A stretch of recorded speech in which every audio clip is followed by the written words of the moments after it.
சொந்த வீடு இல்லையா, கார் இல்லையா, மாசம் 1.5 லட்சம் ரூபா சம்பாதிக்கலன்னு ரிஜெக்ட் பண்ணிட்டாங்க. எங்க ஃபேமிலியில நான் தான் ஃபர்ஸ்ட் டைம் டிகிரி முடிச்சு வந்திருக்கேன். நான் டிகிரியை முடிச்சு சென்னைக்கு வந்து வேலை தேடி அதுல வந்த காசை வச்சு எங்க அப்பாவோட கடனெல்லாம் நான் அடைச்சேன். இதையெல்லாம் முடிச்சு என் குடும்பத்தை சென்னைக்கு ஷிஃப்ட் ஆகிறதுக்கே எனக்கு 27-28 வயசு ஆயிடுச்சு. 30 வயசுக்குள்ள 1 லட்சம் ரூபா 1.5 லட்சம் ரூபா எப்படிங்க சம்பாதிக்க முடியும்? அதை நான் உங்ககிட்ட கேட்டேன். அதுக்கு அவங்க என்ன தெரியுமா சொல்றாங்க, அந்த காலத்து ஆம்பளைங்க வரதட்சணை வாங்கும்போது நல்லா இருந்துச்சான்னு கேக்குறாங்க. வரதட்சணை நாங்க வாங்கலங்க, வரதட்சணை நாங்க வாங்கல, வரதட்சணையே இல்லைன்னு சொல்லல. வரதட்சணை யார் கேட்கிறாங்களோ அவங்க கிட்ட இதெல்லாம் சொல்லலாம்ல. நாங்க எதுவுமே கேட்கல.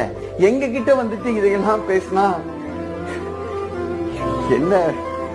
எங்களுக்கு வீட்டு கடன் இருக்கு, எங்க அப்பா அம்மாவுக்கு வயசாகிட்டு போகுது, அவங்கள நாங்க பாத்துக்கணும். இது இல்லாம நாங்க ஃபேமிலி ரன் பண்ணணும், ஆபீஸ் பாலிடிக்ஸ் இருக்கு, சொந்த பந்த செலவு இருக்கு. மாசம் 40,000 சம்பாதிக்கிறதுக்கு நாக்கு தள்ளுதுங்க.